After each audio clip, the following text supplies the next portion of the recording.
মন কারি পিছনে তুমি ঘুরছ দিবা রাতি, মন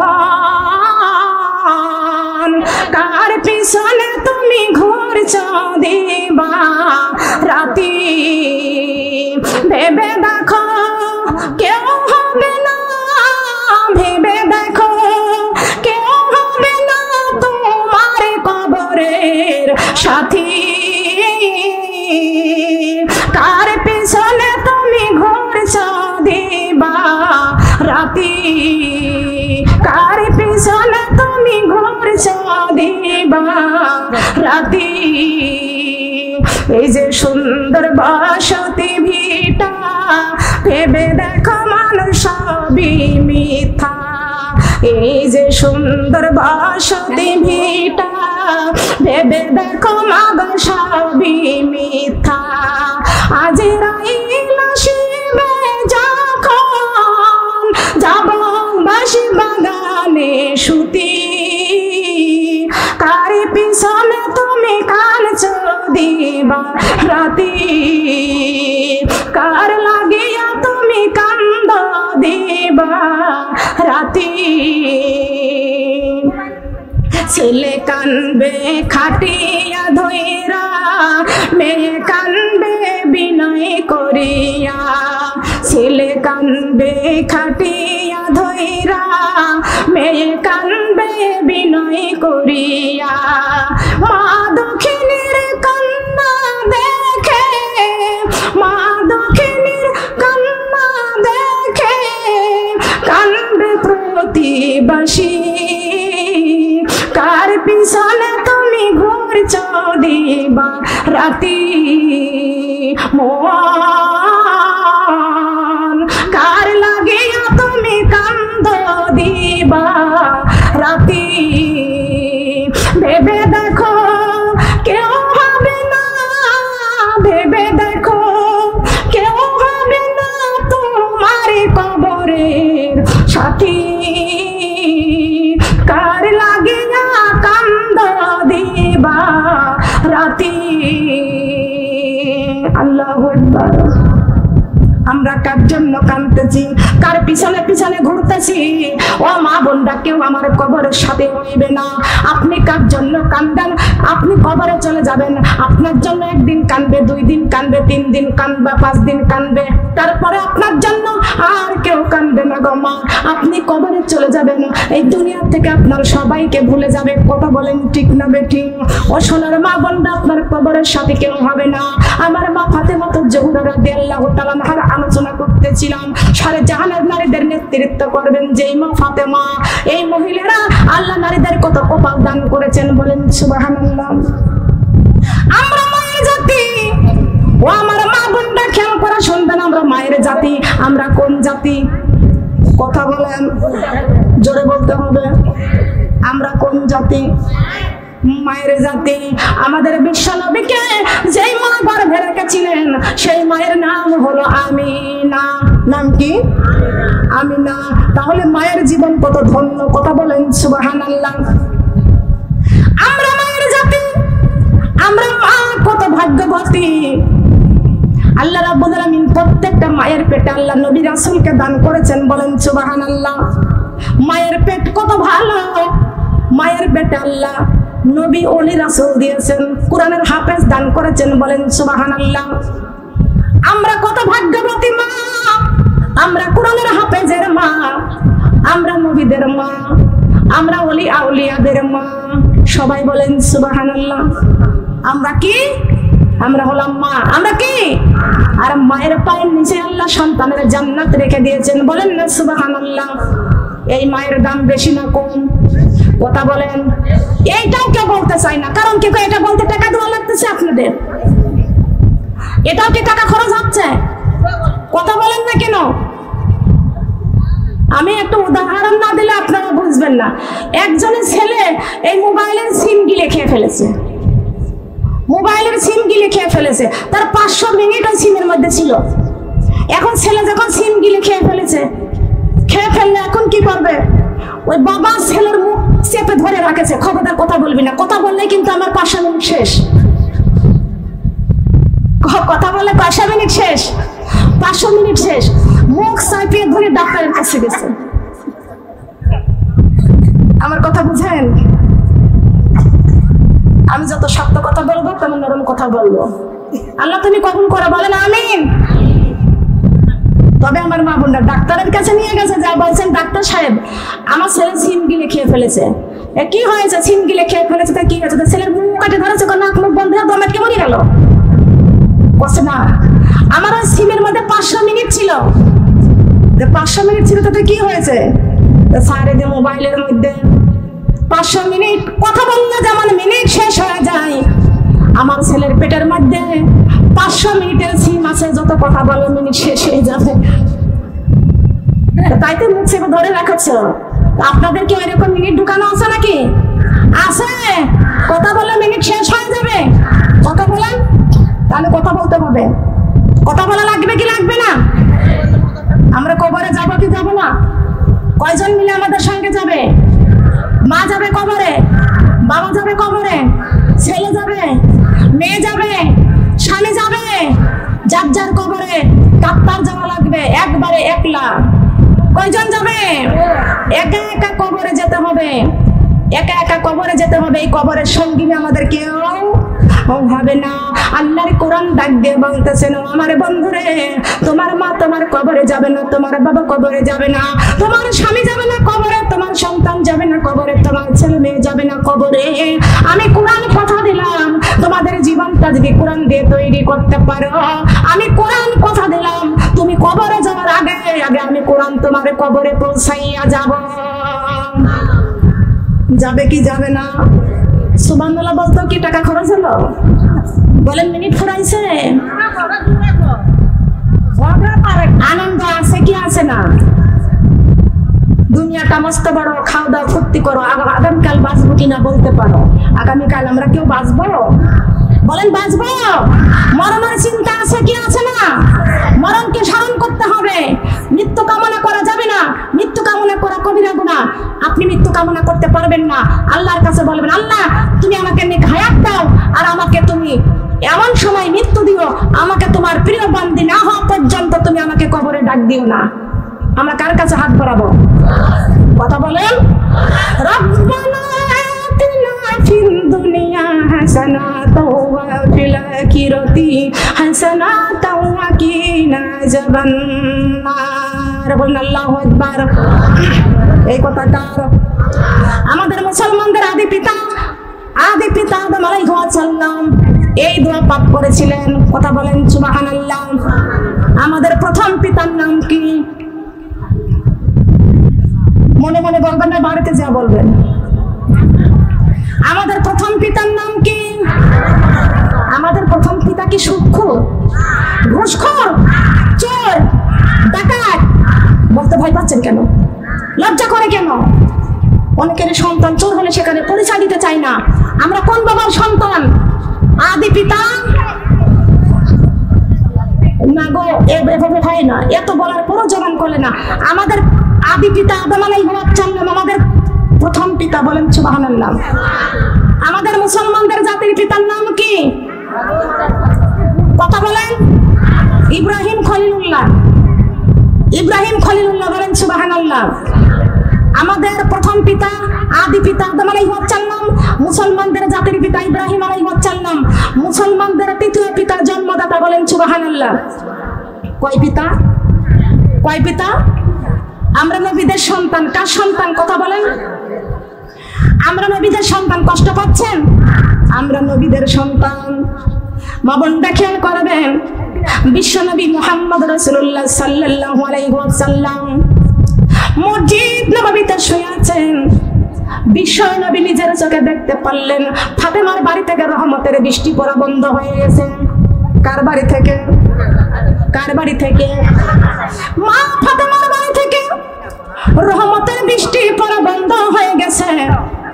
যেই মা ফাতেমা 15 দিন পর্যন্ত না খেয়ে থাকেন, মা ফাতেমা আমরা একদিন না খেয়ে থাকতে পারি না। আর আমার মা ফাতেমা 7 দিন, 10 দিন, 15 দিন পর্যন্ত না খেয়ে থাকতেন। কেমন করে থাকতেন। আল্লাহর নবী মুহাম্মদ রাসূলুল্লাহ সাল্লাল্লাহু আলাইহি ওয়াসাল্লাম দেখতে পাচ্ছেন ফাতেমার বাড়িতে রহমতের বৃষ্টি পড়া বন্ধ হয়ে গেছে। আল্লাহর নবী দ্রুত মা ফাতেমার বাড়ি চলে গেছেন। আমার মা ফাতেমার বাড়িতে রহমতের বৃষ্টি পড়া বন্ধ হয়ে গেছে, নিশ্চয় আমার মা ফাতেমার বাড়িতে কোনো ঝামেলা হয়েছে, সমস্যা হয়েছে। নবীজি মা ফাতেমার বাড়িতে চলে গেলেন। যাওয়ার পরে সত্যি দেখতে পাচ্ছেন মা ফাতেমা দরজার কাছে বসে বসে চোখের পানি ছেড়ে ছেড়ে কাঁদতেছেন। নবীজি ফাতেমা কলিজার টুকরা নয়নের পুতুলি মা ফাতেমা, ফাতেমার চোখে পানি দেখে বিশ্ব নবীর কলিজার মধ্যে কেঁপে উঠেছেন, দাউ দাউ করে উঠেছেন। ফাতেমার চোখে পানি দেখলেন বিশ্ব নবীর কলিজার মধ্যে কষ্ট পেয়ে যাইতেন। বিশ্ব নবী মা ফাতেমার চোখে পানি দেখলে বিশ্ব নবীর চোখের পানি ধরে রাখতে পারতেন না। আল্লাহর নবী ফাতেমাকে ডেকে ডেকে বলছেন, মা ফাতেমা তোমার চোখে পানি দেখলে আমি রাসূলের কলিজায় সহ্য নেই না মা। ও মা কি হয়েছে তোমার মা গো? আমি রাসূলের কাছে বলো মা তোমার কি হয়েছে? ফাতেমা লজ্জায় বলতে পারে না। ফাতেমা ডাক দিয়ে বলতেছেন, বাবা গো কেমন করে বলবো, আমার তো বলতে বড় লজ্জা হয়। আল্লাহর নবী বলতেছেন, মা ফাতেমা আমি তোমার সমস্যা হয়েছে আমি জানি, এই জন্য আমি তোমার বাড়িতে এসেছি। ফাতেমা বলছেন, বাবা আপনি কেমন করে বুঝতে পারলেন আমার সমস্যা হয়েছে, কেমন করে বুঝতে পারলেন? আল্লাহর নবী বলতেছেন, ফাতেমা গো আমি রাসূল বুঝতে পারি, আমি রাসূল যা দেখি তোমরা তা দেখতে পাও না, আমি রাসূল যা জানি তা কেউ জানে না। জানে? কথা বলেন জানে? এ ফাতেমা আমি রাসূল দেখতে পাইছি তোমার বাড়িতে রহমতের বৃষ্টি পড়ে, আজকে দেখতে পাইছি তোমার বাড়িতে রহমতের বৃষ্টি পড়া বন্ধ হয়ে গেছে। আমি বুঝতে পারে জানতে পারে আমি তোমার বাড়িতে এসেছি। কি হয়েছে মা ফাতেমা তুমি বলো। ফাতেমা বলতেছেন, বাবা সাধারণত স্বামীর সাথে অনেক মেয়েদের কিছু ছোটখাটো খুঁটিনাটি কথা হতেই পারে, হয় না? হয়। বাবা আমি আমার স্বামীর সাথে ঝগড়া করি নাই, সামান্য একটি কথা, ওই কথা দ্বারা আমার স্বামী মনে কষ্ট পেয়েছে। আমার স্বামী কষ্ট পেয়ে আমি ফাতেমার উপরে অভিমান করেছেন, আমি ফাতেমার উপরে অভিমান করে আমার স্বামী ঘর থেকে বের হয়ে গেছে। আমি ফাতেমা চিন্তা করতেছি আমার স্বামী আমার উপরে যদি কষ্ট পায় তাহলে তো আমি কেমন করে আমার বাবাকে মুখ দেখাবো। আল্লাহ রাব্বুল আলামিন আমাকে দুনিয়াতে কোনো সাধারণ নারী করে পাঠান নাই, আমাকে আল্লাহ রাব্বুল আলামিন দুনিয়াতে সারা জাহানের নারীদের জান্নাতের নেতৃত্ব করে পাঠাইছেন, নারীদের সরদারিনী করেছেন। এই ভয়ে আমি কাঁদতেছি, এই ভয়ে আমি কাঁদতেছি। আল্লাহর নবী বলতেছেন, মা ফাতেমা আমি তোমাকে অনুমতি দিলাম। কোথায় গেছে আমার জামাই আলী? তোমার স্বামী কোথায় গিয়েছে? ফাতেমা গো আমি তোমাকে বলে দিলাম তোমার স্বামীকে খোঁজ করে নিয়ে আসো, তোমার স্বামীকে খোঁজ করে নিয়ে আসো। তোমার স্বামী যদি তোমার উপরে কোনো কষ্ট পায় আর তোমার উপরে কষ্ট পাইয়া যদি ঘর থেকে বের হয়ে যায়, আর এই কষ্টের মধ্যে তোমার স্বামীর কাছে যদি তুমি মাপ না চেয়ে নাও, আর তুমি যদি মাপ না চেয়ে যদি তুমি মারা যাও, আমি রাসূল কথা দিলাম, আমি রাসূল তুমি ফাতেমা মারা গেলেও তোমার জানাজায় আমি শরীক হব না, তোমার জানাজায় আমি শরীক হব না। আল্লাহর নবী বলেছেন, মা ফাতেমা তোমার স্বামীকে যদি কষ্ট দাও, তোমার স্বামীর সাথে যদি ঝগড়া করো, আর তুমি যদি অবস্থায় মারা যাও, তুমি মারা গেলে আমি রাসূল তোমার জানাজায় শরীক হব না। মা বোনেরা বিশ্ব নবীর শাফায়াত কারা কারা চায়? বিশ্ব নবীর শাফায়াত কারা কারা চায়? হাত তুলতে খুব কষ্ট হচ্ছে, একদম সোজা করতে হবে হাত। কত মেয়েরা হাত তুলে নাই, নবীজির শাফায়াত চাই না? নবীর শাফায়াত চাই কি চাই না? আল্লাহ তুমি আমার জয়পুরহাট এই সাতার কুসুম সারায় মা বোনদেরকে আল্লাহ আমাকে সহ কবুল করে নাও, বলে না আমিন। আমরা নবীর শাফাআত চাই কি চাই না? তাহলে মা ফাতেমার জীবনীতে যাইতে হলে আল্লাহ রাসূল যদি মা ফাতেমাকে বলে তুমি যদি তোমার স্বামীর মনে কষ্ট দাও আর এই অবস্থায় তুমি ফাতেমা যদি মারা যাও তাহলে আমি রাসূল তোমার জানাজায় শরীক হব না। ফাতেমার জানাজায় যদি রাসূল শরীক হতে না চান তাহলে কি আমরা যদি কেউ স্বামীর মনে কষ্ট দিই, ব্যথা দিই, স্বামীর হুকুম যদি আমরা পালন না করি তাহলে কি রাসূলের শাফাআত পাবো? কথা বলেন পাবো কি? তাহলে স্বামীকে কষ্ট দেওয়া যাবে না। স্বামীর বিনা হুকুমে বাড়ি থেকে চলে যাওয়া যাবে না। কথা বলেন যাওয়া যাবে? যাবে না। স্বামীর বিনা হুকুমে কোথাও যাওয়া যাবে না।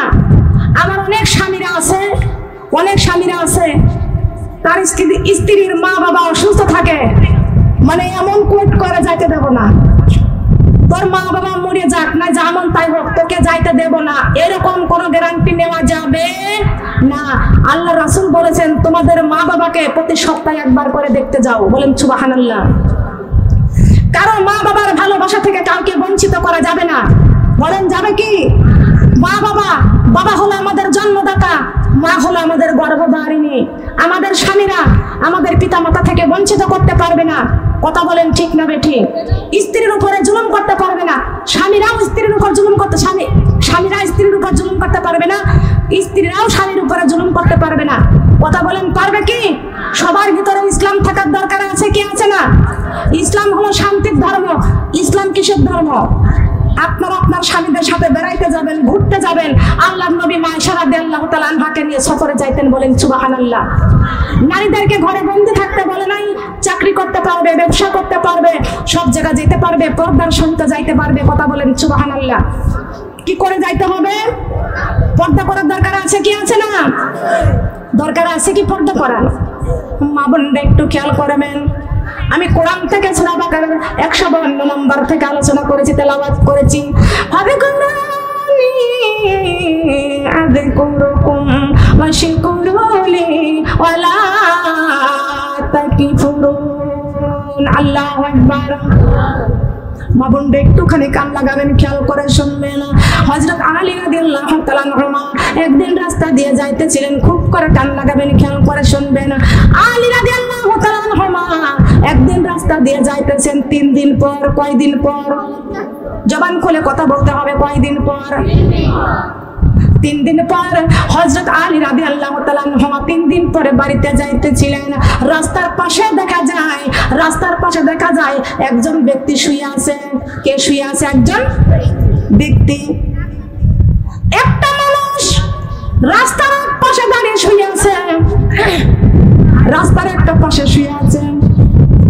হযরত আলী রাদিয়াল্লাহু তাআলা আনহু চিন্তা করতেছেন ব্যক্তি মারা গেছে না জিন্দা আছে, পরীক্ষা করতে হবে। কেমন করে পরীক্ষা করবে? তাকে ধাক্কা দেওয়া যাবে না। আলী রাদিয়াল্লাহু তাআলা আনহু ওই ব্যক্তির কাছে যা সালাম দিলেন। কি দিলেন? কথা বলেন কি দিলেন? সালাম দিলেন, আসসালামু আলাইকুম ওয়া রাহমাতুল্লাহ। সালামের মধ্যে প্রথম হলো রহমত। প্রথম কি? কথা বলেন। সালামের মধ্যে পুরস্কার কয়টা? সালামের মধ্যে পুরস্কার কয়টা? 3টা। জানেন তো? কোথা থেকে শিখলেন? আমার ওয়াজ শুনে শিখেছেন, আলহামদুলিল্লাহ। সালামের মধ্যে 3টা পুরস্কার। সালাম দিলে 90 নাকি, উত্তর দিলে 10 নাকি। এখানে নেকির কথা বলছি না, আমি পুরস্কারের কথা বলছি। বলেন সুবহানাল্লাহ। যে সালাম বিশ্বনবী মেরাজে গেলে আল্লাহ রাব্বুল আলামিন দিয়েছিলেন। বলেন সুবহানাল্লাহ।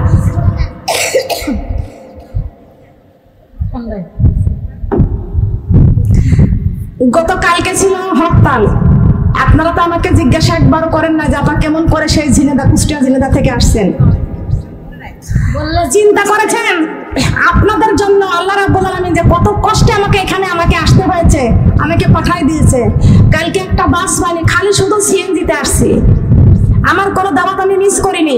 আমি টেনশনে পড়ে গিয়েছিলাম যে প্রচার হয়েছে আমি মাসুকিনা বেগম এখানে আসবে কুষ্টিয়া থেকে। আমি অনেক কষ্ট করে আপনাদের মাঝখানে আমি এসেছি। আমার আসার ক্ষমতা নাই, আল্লাহ রাব্বুল আলামিন আমাকে আনছে। ওই আপনার এই বগুড়া 4 মাথা থেকে ভাই আমাকে ওইখান থেকে ডাইরেক্ট গাড়িতে নিয়ে আসছে। যাই হোক, আপনাদের মাঝখানে আসতে পারেছি। সিএনজির যে বাতাস, এই বাতাস লাগে না গায়ে, একটু ঠান্ডা লেগে গেছে। তারপরে আপনাদের জয়পুরহাটের পানি তো আমার নতুন পানি, তাই না? জায়গা জায়গার পানি নতুন, ঠান্ডা লেগে যায়। হালকা হালকা শীত পড়তেছে, তার থেকে বেশি গরম পড়তেছে, তাই না? পড়তেছে। মা বোনরা, যাই হোক, আপনারা কষ্ট পাচ্ছেন, আপনারা কষ্ট পাচ্ছেন। আমি যে ওই যে সেই কুষ্টিয়া জেলা থেকে যে সিএনজিতে আসছে ভাঙে ভাঙে, এটা একেবারে সারা বাংলাদেশের মধ্যে এই হলো প্রথম ইতিহাস। 3 দিন, আজকেও হরতাল শুনতেছে নাকি, 3 দিন ধরে হরতাল। আমাকে কালকে যাবেন কিভাবে আবার কুষ্টিয়াতে ফিরে, এটাও চিন্তা করতেছি।